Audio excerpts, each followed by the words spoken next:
Gardez-vous. Et armez. Immobile.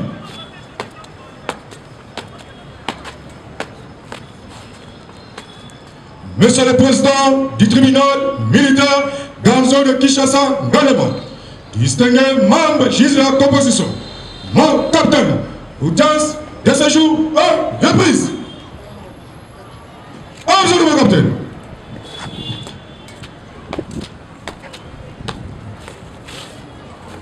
Amour, bien.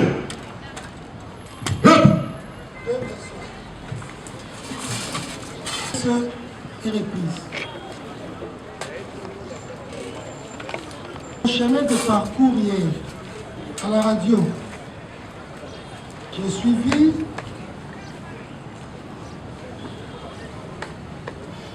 les remarques des avocats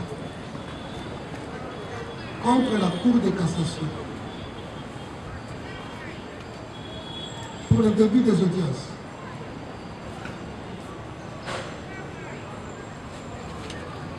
Parce que la Cour, le ministère public avait exigé à un des prévenus devant la Cour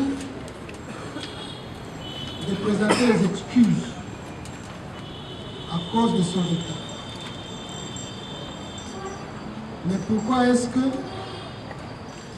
alors que les avocats étaient avant, la Cour ne présente pas les excuses? Nous voulons présenter les excuses au parti parce que, alors que nous avons renvoyé la séance à 9h, c'est avec un grand retard que nous avons débuté cette séance. Non pour nous de nous justifier, compte tenu de la régulation de circulation dans la ville, il y a des embouteillages qui font que pour nous mener à la maison communale de Bandalungwa, passant par l'avenue Kassavubu, les membres de la composition sont venus avec retard. Veuillez recevoir, accepter nos excuses. Monsieur le greffier, veuillez procéder. Audience publique du tribunal militaire de garnison de Kinshasa, Ngalema. Séjour en matière répressive au premier degré, en procédure de flagrance, en forêt, dans la maison communale de Bandalungwa, RP numéro 1944/2025, RNP numéro 51-186/KMB/2025. En cause, l'auditeur militaire des garnisons, ministère public et partie civile, Madame Wick Côte Wetu Kalema Robi alias Rui Ndongala André Kouima Jonathan Maketo Mwanza alias Libolardo Kiala Batumba alias Aboma Zulubi Batumba Mukoko Vumba Dilou Kendesi Jérémy Njuzi Luyeye Tishik Lunguba Kalunga Merdi Odimbole Ngelevutu Jordi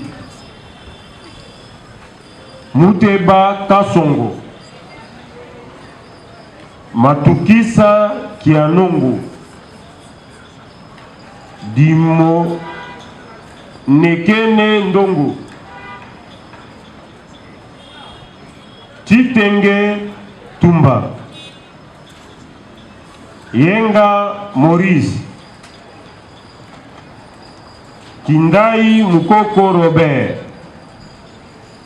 Ilunga Juma Michel, Benza Ikango Enoch, Nguba Luelo Mathieu, Danza Michel Benjamin, Omeonga Lité Martin,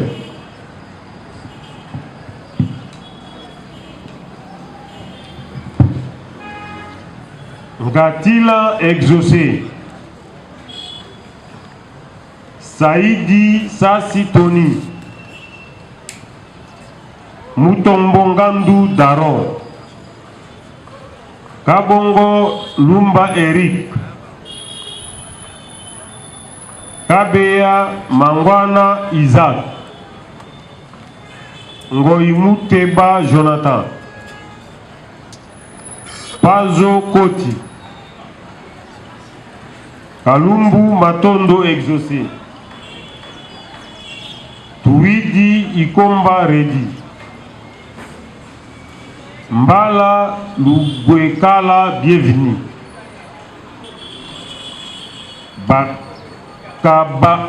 Kabaka Nzuzi, Domingo Tukala Bienvenue, Futalaza Josué, Lubangi Kaku Miché, Ntinga Waya Bienvenue, Okelenza Zakata, Mangudi Dama Kevin, Ilunga Neto Alfred, Bambo Nongama Yusuf, Kese Tondo Fili, Makanzi Ndombazi, Kisoka Latadila Aliou, Muyamba Marc, Ndombe Jérémy, Wingisa Benjamin, Kusonika Ribin, Mabanza Kalonji, Efunzola Edobe Moïse, Malosa Salai Enoch, Isambo Kenda José, Vino Kipepa Michel,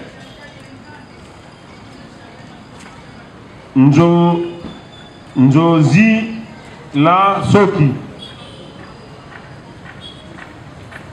Kiebinganda David, Luzayadio Mbiavanga,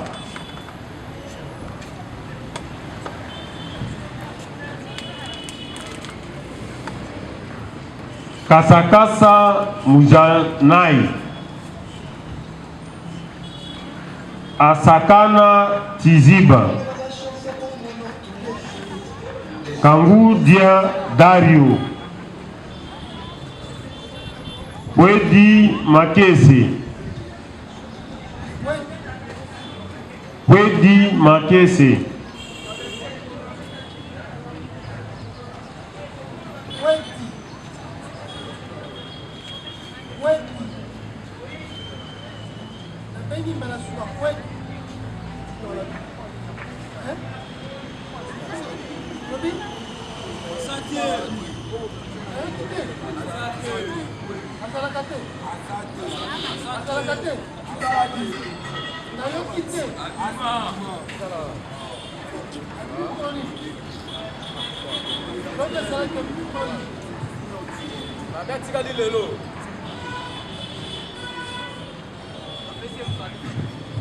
Aboy Koya.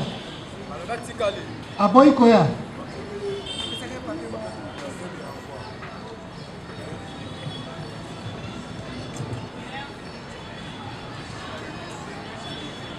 Ntoya Kisombe,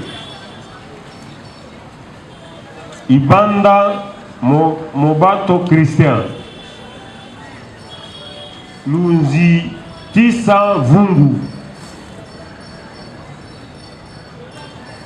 Aluma Ndeke,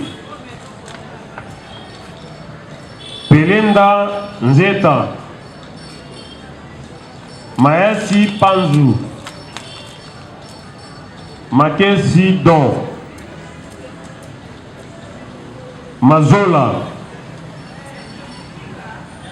Kazadi Musangai Ajojo, Masamba Landu, Makambo Atunga Obed, Chipadi Raphaël, Bisidi Nzotuka Jigel, Lukebadio Mukanda Renedi, Njuzi Kibeti Mervedi, Wala Ndila Louvana. Maintenant, d'une pierre deux coups, nous pouvons considérer que les mêmes avocats sont pour le compte de la défense.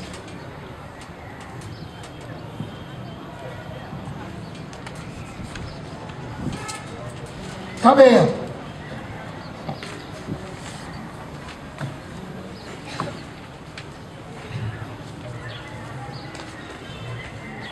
Ngoi Muteba.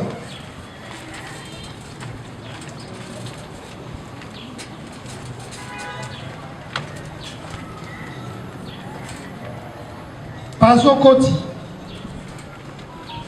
Pazokoti.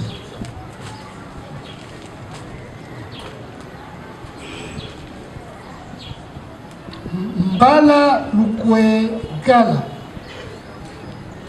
Mbala. Domingo.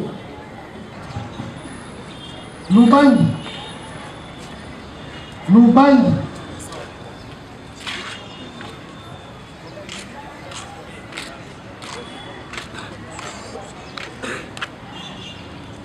Singa.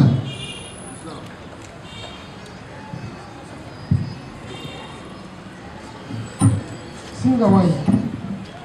Singa waya waya. Singa waya waya. Singa waya waya waya. Waya waya.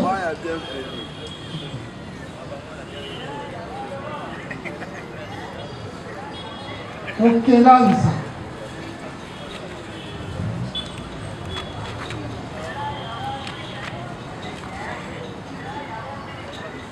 Mangoudi. Mangoudi. Nous avons, vous avez la liste, je crois, sur l'excès d'Europe qui vous a été communiqué. Nous avons élagué selon l'appellation les 32, les 35, parce qu'ils sont sur la liste de ceux qui ont soulevé l'exception.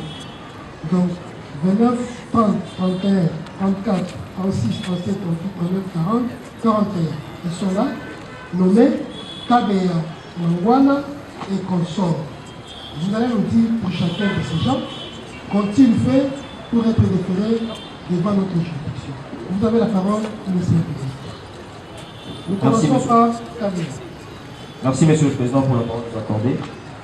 Pour le prévenu Kabea Mangwana Isaac, arrêté par les éléments de la police en date du 5 juillet 2025 dans la commune de Ngaliema, alors qu'il s'est mis la terreur à l'aide des machettes visant plusieurs personnes et leurs biens en connivence avec sa bande. Évoluons. Pour le prévenu Ngoi Muteba Jonathan. Ok. Problème.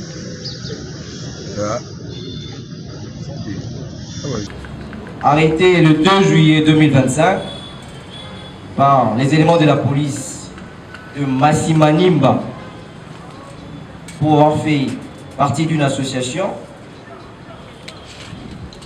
et Koulouna, nommément dit, dans le but d'attenter aux biens de personnes et leurs biens en blessant plusieurs personnes pour le prévenir Pazokoti, alias Raymond, dans la nuit du 1er au 2 juillet.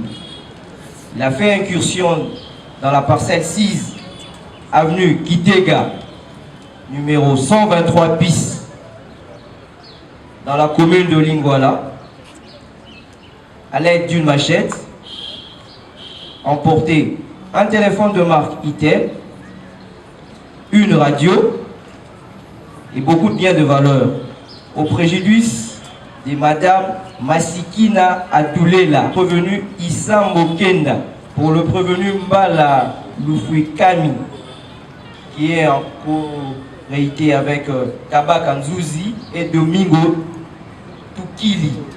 En effet, en date du 10 juin, à 13 h, dans la commune de Bumbu, s'est déroulée conformément une bataille entre deux écuries des inciviques appelées communément Koulouna. Ces derniers ont causé des troubles, la terreur dans les chefs des habitants du coin, avec des armes blanches, en l'occurrence de machettes. C'est sous entrefait que la police a mis la main sur eux. Le prévenu Foutana Josué, alias Kotazo, en date du 8 juin 2025, Madame Zouzi Mayumbu Judith a été victime d'une extorsion de sa part dans la commune de Bumbu, précisément sur la direction Elingesa, vers 19 h, dont un groupe des inciviques communément appelé Koulouna ont eu à extorquer les 10 biens au préjudice de la dame. Et dans les mêmes circonstances, ces sacs contenaient un téléphone de marque Samsung Fold et une somme de $50 et 75 000 francs. Pour le prévenu Lubangu Kankou, Michel, alias Goliath. En effet, en date du 16 juin 2025, précisément dans la commune de Bandalungwa, où ces derniers, vers 21 h, a eu à extorquer la victime Diasalisi Amissi, un téléphone iPhone 11, ainsi que un sac qui contenait plusieurs de biens à l'aide d'une machette. Pour le prévenu Sissa Waya, Singa Waya, bienvenue. C'est Singa Waya. C'est pas Singa Waya. Mais je ne pas le tribunal. C'est Singa Waya. Sur la liste, c'est Singa Waya. En effet, en date du 18 juin 2025, dans le quartier GB, précisément dans la commune de Ngaliema, en date du 18 juin 2025, dans le quartier GB, précisément dans la commune de Ngaliema, où Madame Marie a été victime d'un vol de sac contenant son téléphone ainsi que beaucoup de biens de valeur. Et tout ceci à l'aide d'une machette. Ukilanza Zakutu Kaleb, alias Kalaba. En date du 11 juin 2025, Madame Toumba Muungu Evelyne a été victime d'une extorsion par sa bande, communément appelée Koulouna. Parmi eux, on mettra la main sur Okinaza Zakutu Kaleb. Nous signalons que ce sac contenait les biens suivants: un téléphone de marque Techno Camon 3, une somme de $150.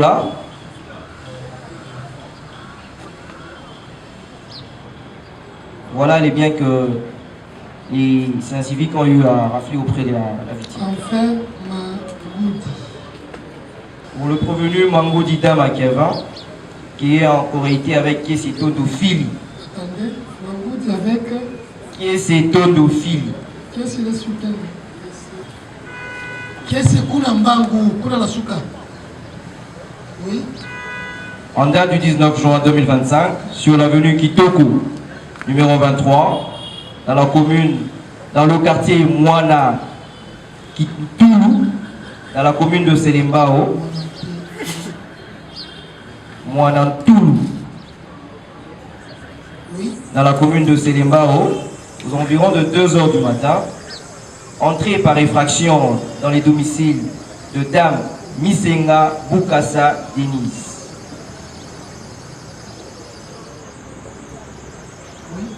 Menacés et extorqués à l'aide d'une machette, ont pris beaucoup de biens de valeur de la précité. Merci. Sa population à Kinshasa, précisément la commune de Ngaliema.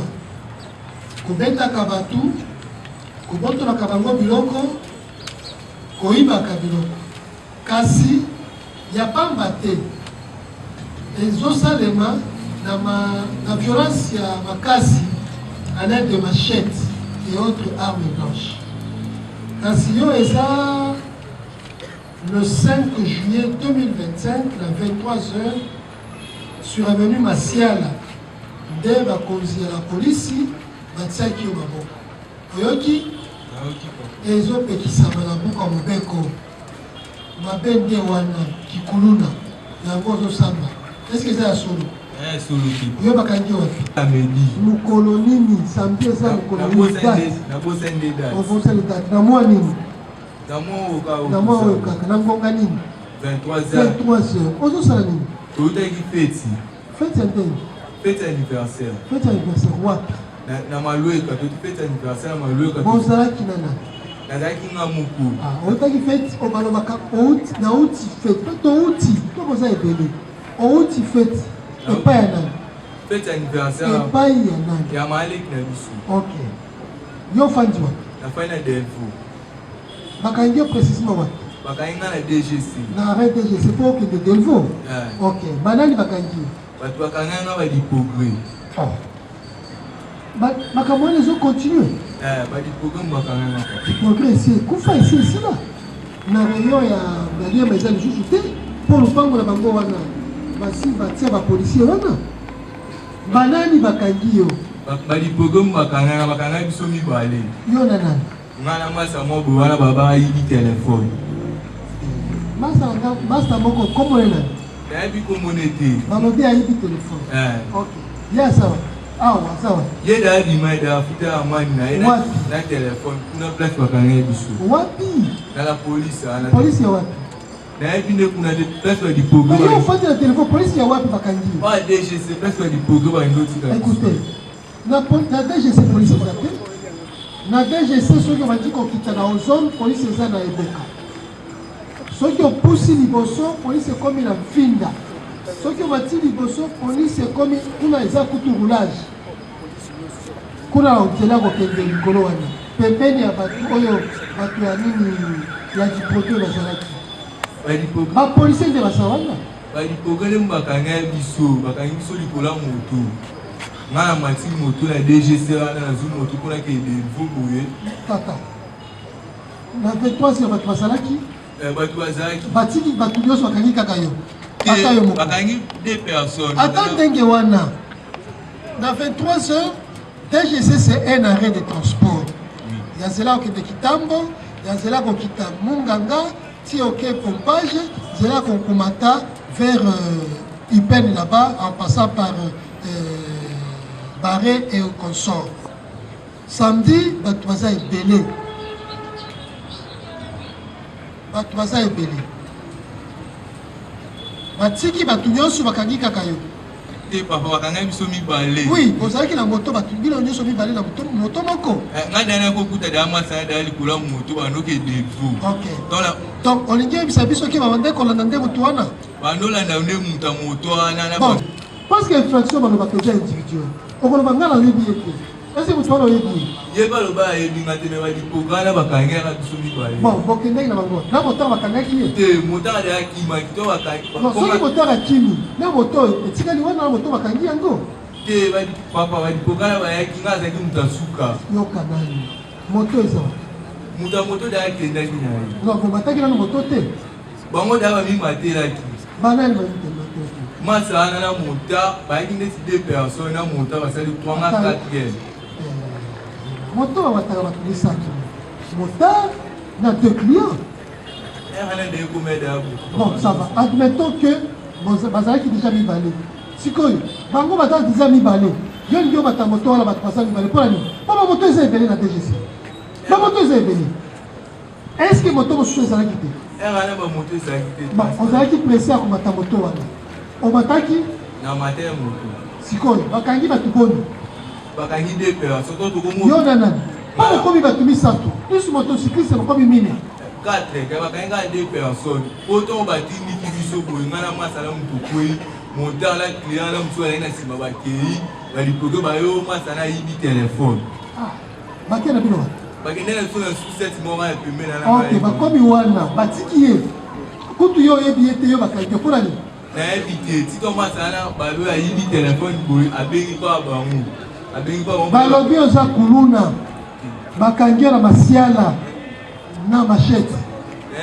La défense. Merci, Monsieur le Président, différents membres de la composition. Respectez. Allez. Merci, Monsieur le Président. Le prévenu dit et persiste. Et puis il confirme qu'il a arrêté 2 personnes à l'arrêt de bis. On poursuivait l'autre là qui est échappé. Je vais faire répéter que c'est qu'il a dit. Oui, Monsieur le Président. Avant, votre audience tribunal constatera que non, il ne se connaissait pas. Lui, il était tombé dans ce système avec les progrès qui insistent de continuer jusqu'à ce jour d'arrêter des jeunes. Par le principe de l'ombroso, on peut dire ce point comment, Monsieur le Président. Nous allons revenir au moment opportun. Ça va, t'es pas fan. Ngoyi Muteba. Oui, ça. Yo, Lokola. Mokonzani beko lobi oza moko ya kuluna. Alors que bazopekisa bakonzi bazosala makasi mpo makambo wana esila ezosila kaka te. Ozotungisa bato yango nde le 2 juillet 2025 police na Masimanimba etiaki yo maboko. Vérité ça boy papa. Loba. Mai na kopela na ngani matsoka ni tukala na wako ya mola. Asa wako ya mola wana ka wako ya mola. Mola boya. Onka ga o. Wako mola na bakisi na ya mela. Kona douleur.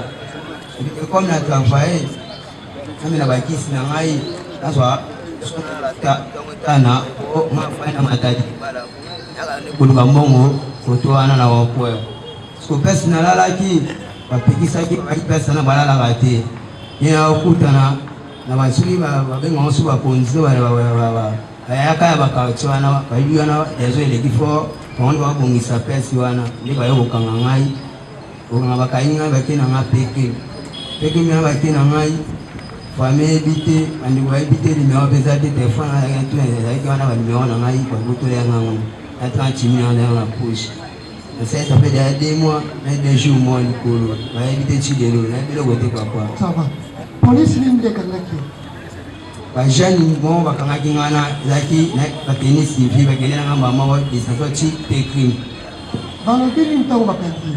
Alors, personne n'a personne à la télé. Les gens qui passent une dollar. Ils ont un point pour toi, ça va. Parce que on point à la carte. Voilà, nous savons qu'il y a la petite na la police. Oui, papa. Batuboni balala kiwana. Nasa tuzaki na mama oyo bakumulaka mama ana siku bakumulaka bazaki na balala bonga ekomaki ba era mo bazali souhaité. Bon papa na ngi bakisa badule makasta kunzu bano déranger ngai ya aussi à demander là saka poni. Na mimi ba komprime makasi papa kwa na douleur makolo. Komprime milieu ba valium. Papa oyo nini Bombay. Papa. Na mela pour la douleur pour ma couleur déranger ma poigne na ça. Ça va. La défense. C'est là. Vous savez nous ça là. Nazala mettre champagne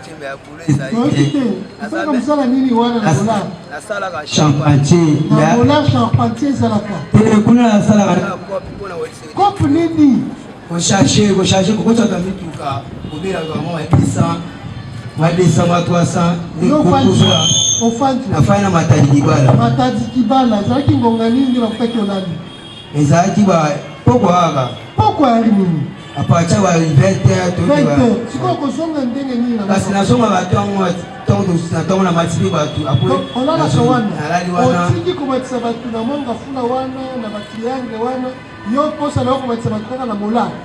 Et papa tout ça déjà relation déjà ça va chauffer les alliés tout là. Merci le président. Les jeunes sérieux de Kinshasa pour éviter les jeunes désœuvrés, c'est de briller. Les autres quittent Tchango pour Zando, les autres de tous les coins. Et pour ne pas rentrer, pour aviser quelque chose qu'ils gagnent, ils passent les nuits. Il y a des enfants des effets et tout comme ça, c'est les nuits. Ils passent quelque chose. Même ce qu'on appelait communément effet. L'effet c'est quoi? Les petits marchands, donc les vendeurs ambulants. Avec des petits cartons qui marchent avec des cigarettes, monsieur le président, avec votre autorisation à côté. Voilà, les états, c'est ça, monsieur le président, c'est que vous faites pas. C'est comme ça les jeunes garçons de Kinshasa, sérieux qui se débrouillent. C'est par là qu'il a passé la nuit. Il est chargé. Zando, mata, on les donne 500 sur le terrain. Dans tout le terrain. C'est pourquoi c'est ce qu'il a dit. C'est par là qu'il est. Merci. Oui, après la comparaison de la partie civile. Il s'agit de maître Francis Kassongata Fortinant, avocat près la Cour d'appel du Congo central, pour le compte de la partie civile Nini Mwadi. C'est tout. Pazo, Yope Lokola, mokontamide kwa lobi oza moko ya batungisi population na mboka Kisasa, kobetaka na bamachete, koibaka na bamachete, kobotolaka biloko na machete, batu bazobanga na kotambola, bazopema te ezala moyi ezala butu, na kokanga bakokoka te parce que bino bato makasi bozali, ebengami kuluna, epekisami na buku ya mobeko ya basoda, yango nde bakangaki yo na bakonzi ya la police. Butu ya le 2 juillet 2025 na avenue Kitega 123 bis commune ya Ngaliem ya Lingwala na machette kuna nde bokendai kobotolo telefone itel radio na biloko mosusu ya madame Masikina oyoki Lokuta papa. La vérité que c'est ça. Ezalaki le 30 juin. Le 30 juin. La fin na commune na Bumbu. Na Bumbu. Tu as qui fait ta famille na Lingwala 61. Ok. Avenue Kigoma. Ok. Après, tu as qui assemblé na ba grand frère na ngai, tu commis partir à 23h. L'expliquer vraiment tu fais un acte de méli de 23h. On est dit. Expliquer par moi pour la zone. Pour zone en Angaï, la remise de transport au Kenya, la coûte de la police. What? La ligne voilà. Ok. Bakaningaï, Bakenangaï Pécru. Dans ça, les 3 semaines, dans ça, maraté. Jour à bien un combo Nangaï, il y a aussi retrouvé à l'élo. On dit Bakanaki la ligne voilà. La ligne voilà. De la compétence territoriale du tribunal. Monsieur le Président, votre honneur, lors, il a été arrêté à Lingwala, bien entendu, Monsieur le Président. Il a commis les faits où? À Lingwala, Monsieur le Président. Oui. Lors pourquoi vous le déférez devant les juges d'Engaliem alors que dans les ressorts, Lingwala dépend du ressort de Gombe? Monsieur le Président, votre honneur, lors de l'instruction préparatoire, au niveau de l'OPJ, instruction préliminaire. Quel OPJ? L'OPJ de l'IPCRIM, monsieur le Président. L'OPJ, là, elle dépend de quel ressort? De Gombe, monsieur le Président. Alors, ça va. Toki. Le tribunal officiel. Mbala. Zonga pas. Président papa.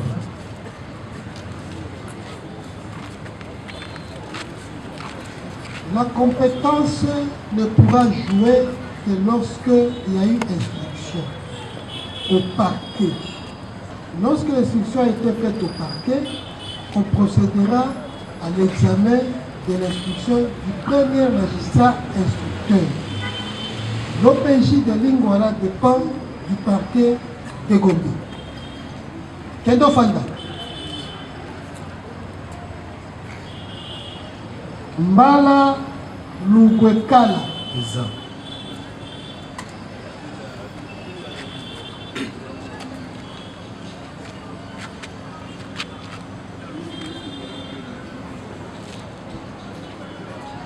Domingo Tukala. Présent.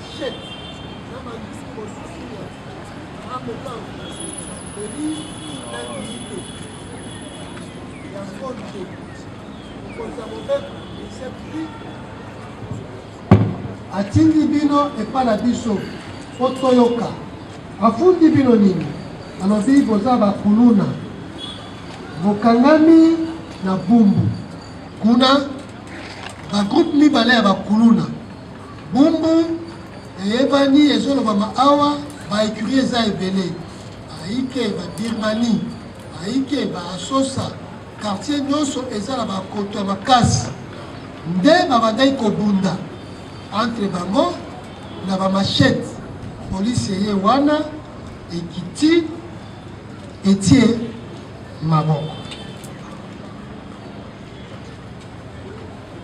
Mbala Moyoki Domingo Moyoki loba micro nayoki no lobi papa bakosi nayebi yango te bakosi nayebi yango te papa bakangi yo wapi Mbala Mama ya samba na utaki boulangerie. bakangi ya direction ya Gambela mokolo nini lundi date nini le 5 nini 5 février. Oh, 5 février. Oui, février. On s'est perdu. Vous les laissez. Il connaît les faits plus que vous-même. Le 5 février. Voilà le Bakandi. Au sein dans le mouille na chamba. Bas, Bakandi au sali nini. Na utaki boulangerie. Balobi au sali nini. Banayebi comme na salita. Batika koyebisa yo te ti lelo likambo osala. Bitumba ezalaka te na direction wana. Ngana yebi te ngana zalaka te. Totuni kuluna eza wana te. Kuluna ezalaka te.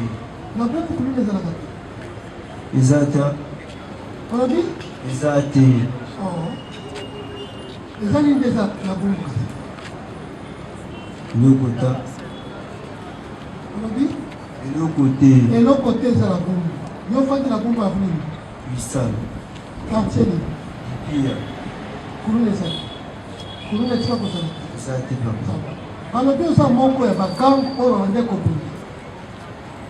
Bitumba ezali entre deux groupes. Oyo côté oyo na côté bazobunda na machette.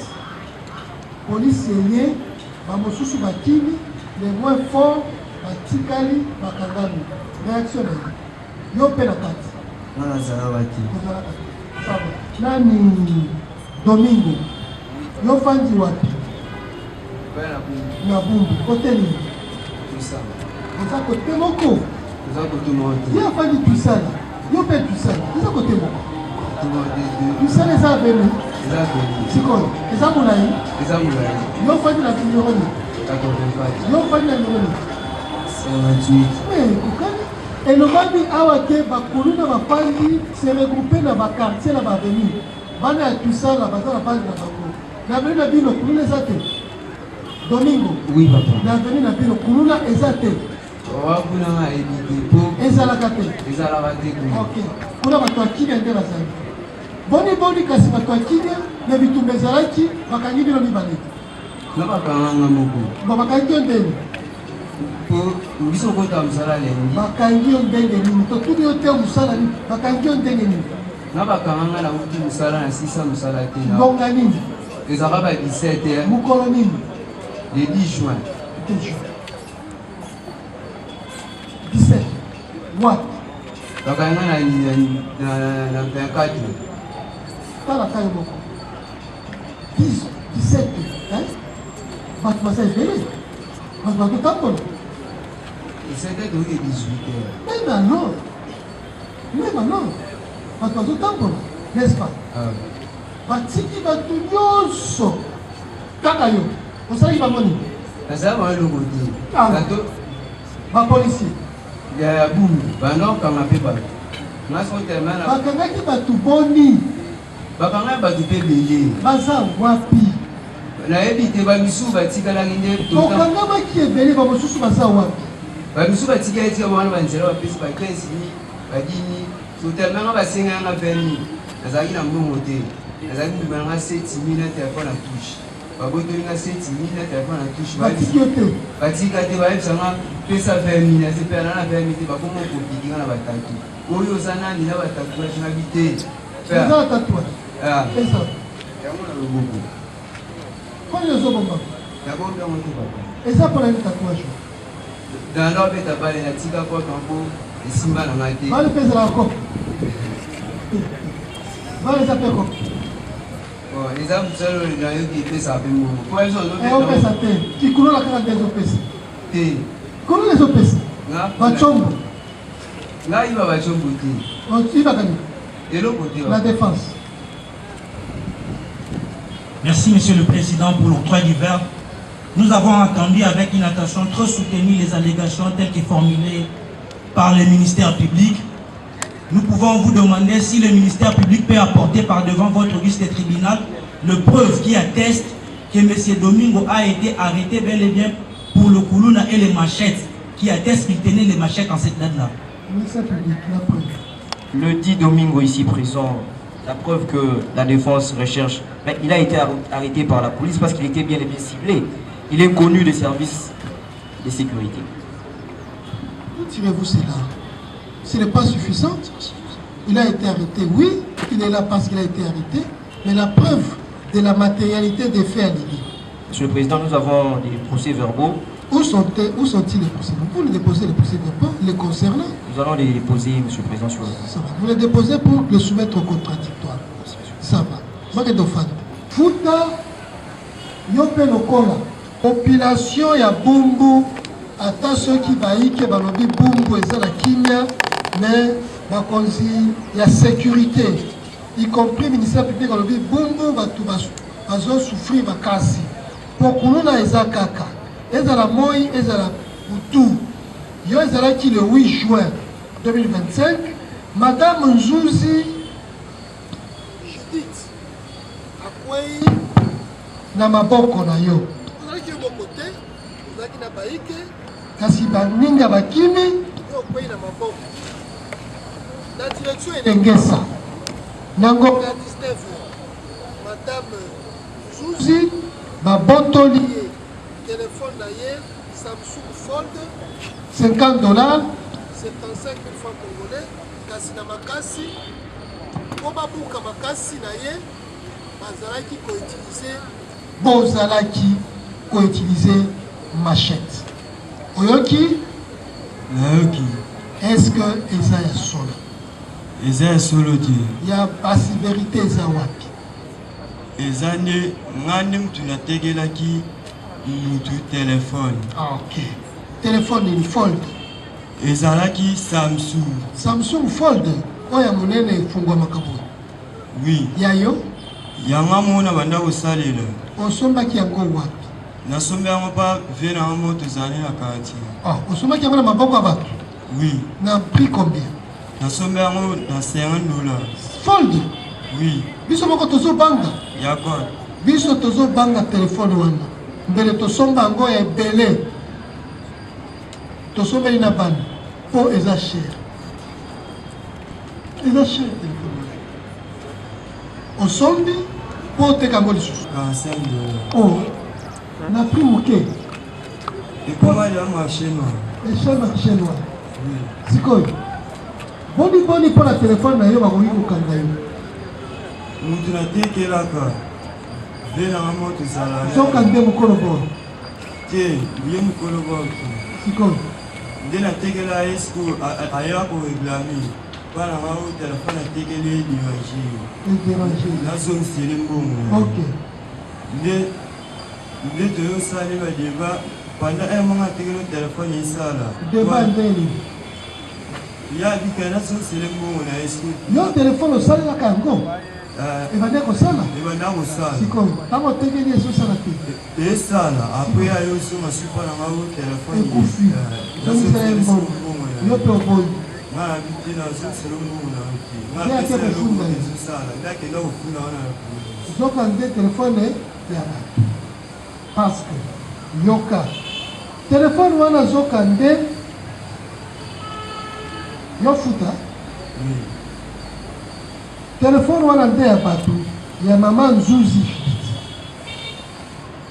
Soki oyo bakata ke natekelaka mwana mwasi tokoluka kombo na ye balobi kombo na ye solo Judith me otekeli mwana mobali mwana mwasi nde afundi bakongi oyo bakanga na kokoli. D'accord. D'accord. Na aveni. Aveni kaka kuna la boum. Bakena wa. Na suicide. Tango komi na suicide balobi na yoni. Abana so sile ka mbongo na ye. Mwana mwasi, mwana mobali tolongoli ye, azate. Mwana mwasi, mwana mobali koloba te parce que awa balobi madame Nzuzi Judith, aza mwana mobali te. Te ayi ko réclamer téléphone na ye fold. Oyo yo ozalaki nango. Ondimi makambo fold. Ozalaki fold. Mwana mwasi na mona yaki. Na mona ka ona teke na mwana mobali. La défense. Merci beaucoup, Monsieur le Président, pour la passation verbileuse de la parole. Pour la passation verbileuse de la parole. Pour la passation verbileuse de la parole. C'est une expression, Monsieur le Président. Non, exactement. Allez. Monsieur le Président, nous avons suivi comment le ministère public est en train de relater le fait.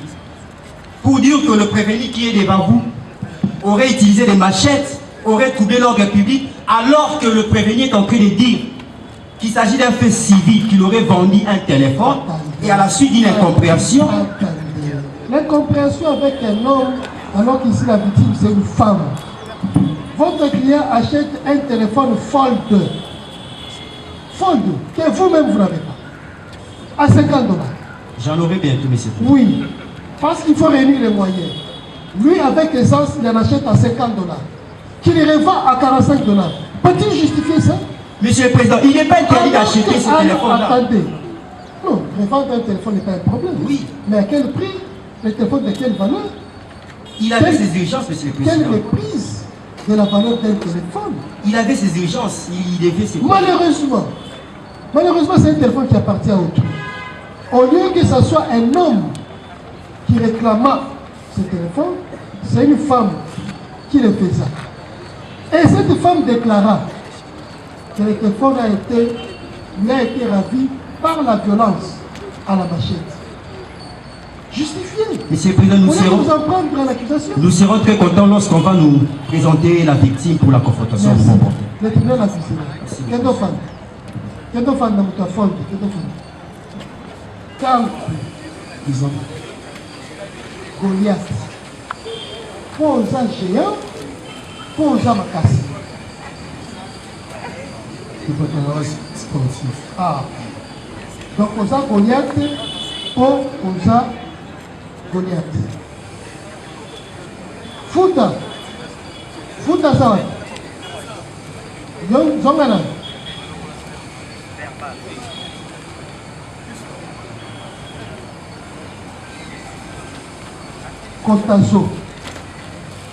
Kotazo. Ndeyo. Kotazo ça. Utika kwa ngote. Goliath. Poza makasi, obetaka bato. Oubien ya solo tozongi la Bible. Et où tu vas plus Goliath? Le sport. Sport de ça. Des sports. Comment tu juges? Kumbusu nde sport ya kobotola kana téléphone. oyo akokotaka bato na ba 2 heures du matin parce que yo balobi c'était à 2 heures du matin nde okende kosala kimokumbusu na yo 2 heures du matin le 16 juin 2025 okoteli obotoli mwana mboka diasalisi amisi iPhone mais non bolingi nde telefone bolingi nde biloko mosusu lokola bongo obotoli ye na makasi na yo ya kigoliati mwana mboka diasalisi na bandalungu awa kaka mosika te awa kaka na bandalungu na 2 heures du matin pendant que bamosusu bazoronfle déjà na ngongo wana bakosi vérité ezala ezalaki le 13 tozalaki na soirée na bar mwa hexagone ezalaka juste na face ekili marché tozalaki na soirée wana toomela biso te na bango banani amisi wana ok oyebi ye nayebi tona omela ensemble omeli masanga ayaki okreye bibamo entre bango baa basi ozali na amisi aza mwana mwasi bazali 3 filles na biso 4 réaction soirée mais eza bar bakakise bemi azalaka mutu na yo te eza soirée bainvitaka eza juste na en face ya kili marché na cibama bana omela masanga Quand on est ensemble, est-ce que vous êtes ici? Oui, oui, oui. Pas caché mon corps. Ok. Tout le monde est ensemble. Vous êtes qui?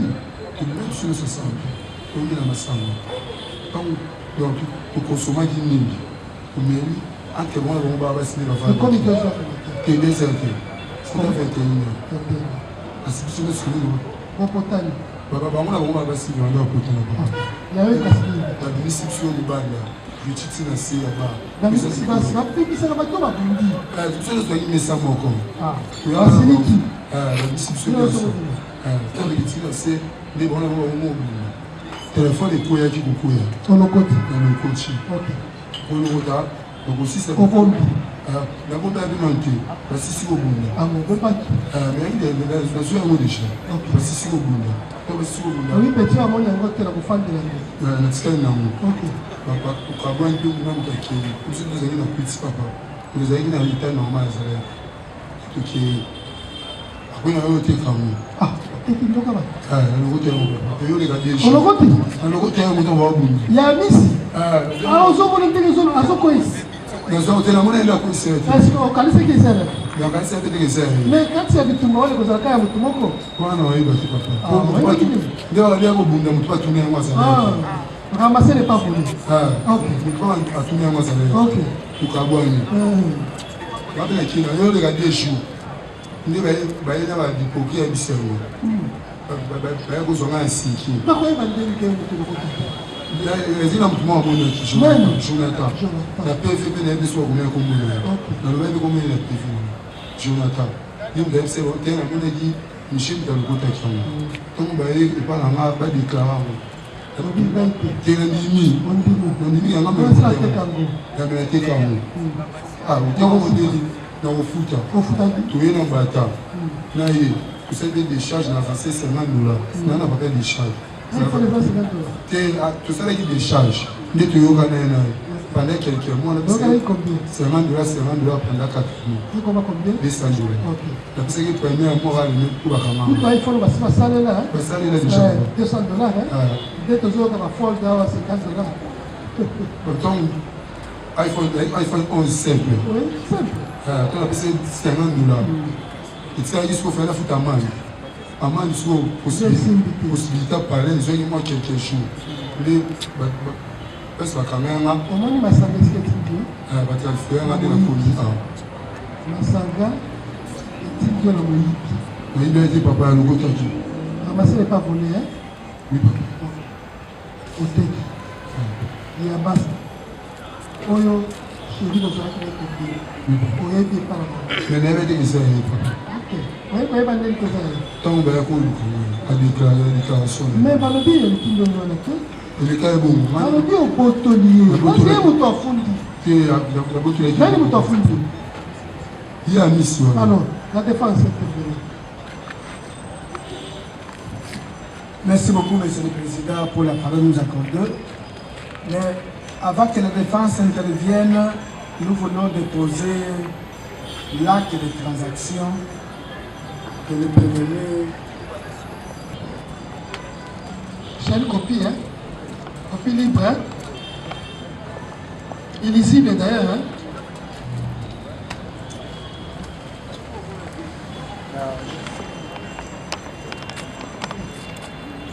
Monsieur le Président,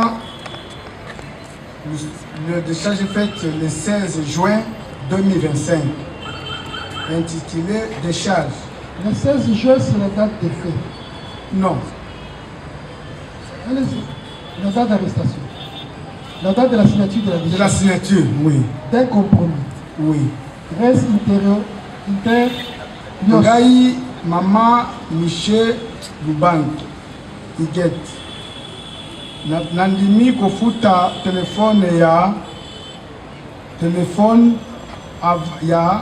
na valeur ya 200 iPhone na valeur ya $250. Na pesi avance ya 50 na tikali na 200. Chaque fin du mois na kopesa $50. Signé Lubangi Iget ainsi que Amis Béatrice Diassal. C'est la maman du prévenu. Monsieur le Président, Ça, c'est un aveu. C'est un aveu tacite de la reconnaissance de la commission des forces. On aurait voulu que cet acte dise qu'il n'a pas été procédé de la manière que Lubangi, mon fils, avait ramassé un téléphone d'un Quidam qu'il ne connaissait pas. Malheureusement, Lubangi déclare ici qu'il savait que ce téléphone appartenait à Amissi, une de ses amies. Le tribunal a visé. Monsieur le Président, si la défense vous produit cet acte de transaction, c'est pour vous faire voir que la façon que le ministère public a présenté les faits, il a dénaturé les faits. Notamment en indiquant la date qui n'est pas conforme à la date selon laquelle le fait se serait produit. Produit le 13 juin.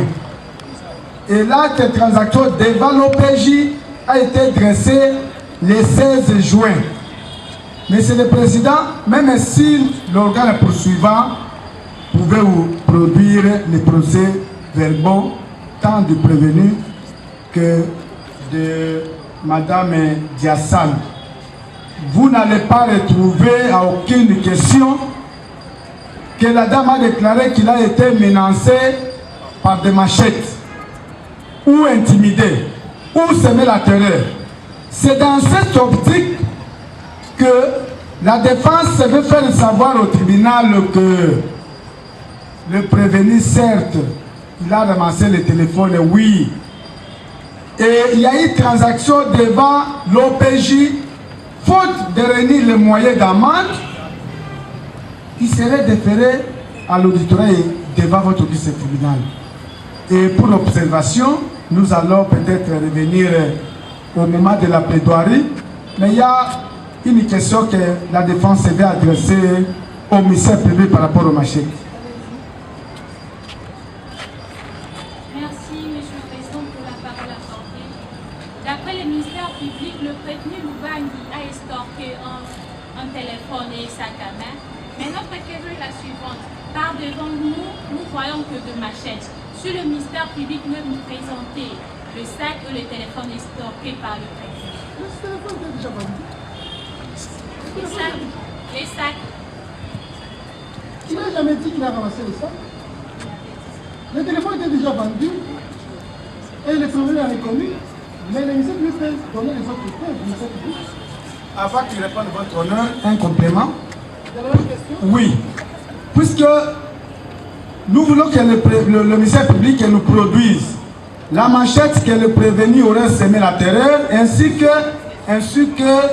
le procès verbal de saisie de la manchette au besoin. Non, c'est abondamment, monsieur le président, c'est pour reconnaître la matière. Merci beaucoup. Oui. C'est le même raisonnement. C'est le même raisonnement toujours. C'est pour asseoir l'infraction de terrorisme, c'est-à-dire la matérialité des faits. Merci beaucoup. Les PV où leur client a eu à comparaître, Monsieur le Président, nous déposons les PV où leur client, noir sur blanc, reconnaît avoir agi avec une machette. Il a bien et bien extorqué Madame Ziasali Siamissi. Je ne sais pas, Madame la Présidente, Monsieur le Président, votre honneur, vous-même, vous avez la capacité de voir. Prenez connaissance et réagissez. Il y a une question du public. Ça va. Réagissez. Monsieur le Président, si le prévenu veut présenter une demande, celle de faire comparaître la victime, le tribunal l'a visé. Il peut s'asseoir.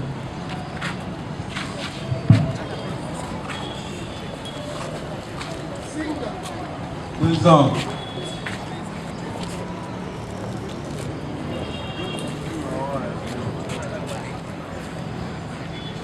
Singa wanya. Président. Biso kama vetu koloma wanya.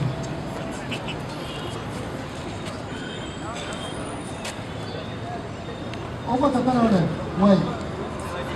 Tinga Antoine. Singa wanya. Bienvenue. Yo lokola baike. Moko ya batungisi population na mboka Kisasa.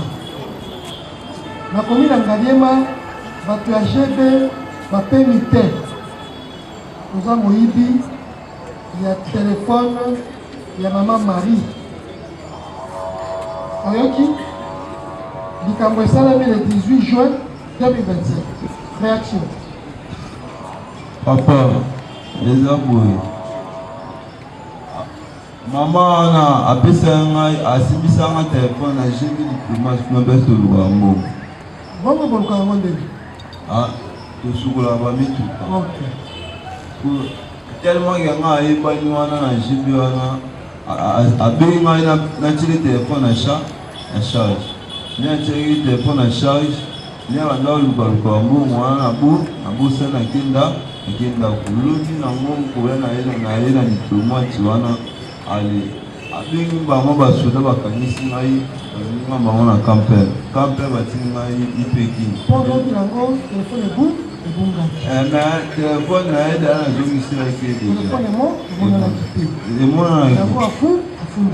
ke emonaki me tellement ya mwa retard ya ozongisili telefone ndomona abengelanga basoda ezalaka jour moko appelle ce téléphone lobby, au Bossani. Après dimanche, lundi nango na ba pourquoi. Nde ayo mingi anda okuta kutena nganda mingi na basoda ni bakanima. Alobi ni na basoda? Ayebisi basoda ke mwana na pesa ke téléphone ngati na na charge. Angaki bongo.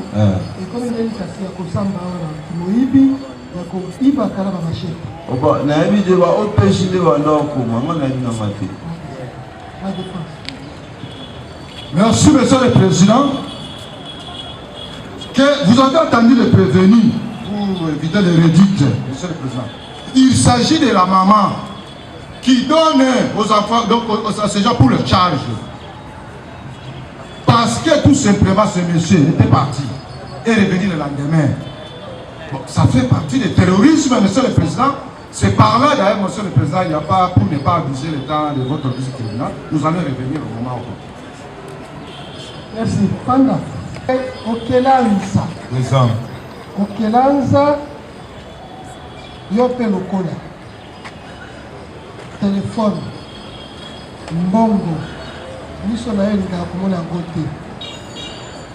Le 11 mai 2025, Maman Tumba Eveline akwei na maboko na yo na baike na makasi ya machette bozue $150 na ye na Techno Camon olobini eza lokuta mponga bakangaka le 13 juin jeudi na 14h bakokanga yo kaka mokolo osali makambo te eza kaka mokolo osali makambo nde bakokanga yo likambo esalemi le 11 mai mais okangami ndenge olobi bakangi yo mpo nani nasali eloko te nauta kotika madame nanga mwasi na ngai na nsima prison nde retour nanga naozonga na bamoi nakutana babiro nde bakanga ngai balobi nini balobana lelo osali bango nini rien na ngonga nini na 14h bato baza pembeni te bazolukaka yo mpo mama Tumba aidentifiaki yo alobi ye wana nkombo na ye Okelanza Kalaba te babenga yo Kalaba te ye wana Nzakata te oui bazoluka yo babiro tende mosala na bango ye mama Tumba nanga atikala okoyeba kombo na telefone wana eza ya bato mbongo wana ya mwana mwasi mpo nde bakanganga le jour wana alingaki kose présente areklame babiloko na ye mwana mboka ntango azokanga yo na 14 bato baza pembeni ko batiki bango nyonso kaka yo bakwei na ye maboko mpo bamoneli yo mpo bamonelinga te kasi mpo nani bongo na oyebeli yo solo yo bakangi mpo nani nadi bakanganga na ota kotika mwasi na ngai na nsima eske kotika mwasi na nsima plusieurs eza mbeba bakanganga kaka boye na direction retour na ngai na ozonga la défense réagissait. Merci votre honneur pour l'octroi du verbe. Pour ne pas retenir votre temps, nous passons à revenir à un moment opportun. Allez-y, merci beaucoup. Kendo fan. Manguti na kiesi. Bino pe lokola. Bana mboka ya Mwanantumi. Mwanantuma. Na komina Selembao bamoni pasi. Pasi kuluna na Selembao ezotika te. Bakonzi ya mboka basali makasi nyonso. Mais ezosila kaka te. Bino nde le dernier vivant ya phénomène wana. 2h du matin. Baninga basibalani. Vous êtes debout. Madame Misenga Bakasu Denise. Bokotelier na nko. Avenue Kitosa Kitobo. Kitoko. Numéro 23. Bon, ibi biloko andako. Batie bino maboko. Bakosi. Moko na moko azwa parole. Bakosi papa. Bakosi. Yo pe lokola bakosi. Bakosi. Yo liboso bakangi wapi? Nabakanga na kaluka. Kaluka na Selembao baza ba voisin. Te papa. Baza ba voisin te. Ok. Bakangi po sali nini? Nabakanga na veni na biso na changa. Po sali nini? Na sale loko te. Bamoni elio kaka. Baye na butu, baye na moni. Maître. Qu'est-ce qu'il y a? Vous allez souffler combien? En plus de souffler, vous la brûlez. Hein? On s'est dit nini? Oui. On joue avec encore. Obenga to Israël. Oh. Quel est le téléphone à la base? On commande ma caméra sur le Cameroun.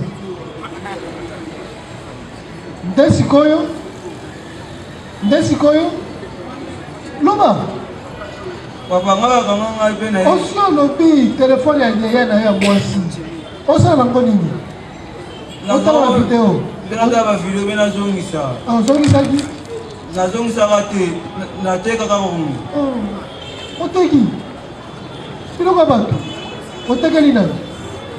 Zara telefone ndeko nanga moko. Otekeli nani? Elo muleki njela. Na combien? Na 50 $. On sait la bonne initiative. Na somelo bilamba. Malambo. Ok. Quanto c'est l'année? Qu'est-ce? Présent. Fili. Présent. Tonto. Kulunda. Yo sali. Papa, ezalaki génie. Osali nini? To tout est comme osali nini? Ma bundana mwasi na mai. Olobi? Na bundana mwasi na mai. Ah. Akufi. Te. Combien de temps moi c'est ça problème? Maman mwana wakasi mwana ni. Combien de makasi? Abukani. Ezalaki génie. Abu to tout. Te. Abukani te. Afundi yo. Ili utafundi. Bon, tana bana ko bita. Wapi. Basero bana ko bita. Afundi yo wapi. Katinyanga lo. Afundi yo wapi. Yo amboni. Bambole. Kuna na Selembao. Bambole. Oza kuluna. Te, papa na kuluna. La défense intervenue. Votre honneur, merci pour l'octroi du verbe. Nous tenons à signaler à votre auguste tribunal que les deux messieurs ne se connaissent pas. Ce sont deux dossiers distincts. Et nous allons y revenir au moment opportun. Merci. Voilà Votre honneur, on n'a pas encore dit un mot pour les prévenir, mais ils sont à terre. Nous n'avons pas encore réagi. Nous voulons faire observer au tribunal que le prévenu a été arrêté pour une dispute avec sa femme. La preuve des allégations. La preuve. Nous sollicitons du tribunal de faire comparaître sa femme, le mère de... n'est pas marié? Oui, bon, la mère de son fils, pour élucider les hommes d'ombre, puisque le ministère public... Moi, c'est la maison. Avenue Kinkole. Avenue. Avenue Kinkole. Avenue Kinkole. Numéro. Bon, numéro de l'encole bâti. Si tu as un peu de comment est-ce? Tani. Oh, Tani ça comment? Njuzi. Tu m'as dit que Njuzi Tani numéro 1. Njuzi Tani tire à ça. Pourquoi c'est comme ça? Et à la téléphone. Oui. Adresse. Avenue Kinkole.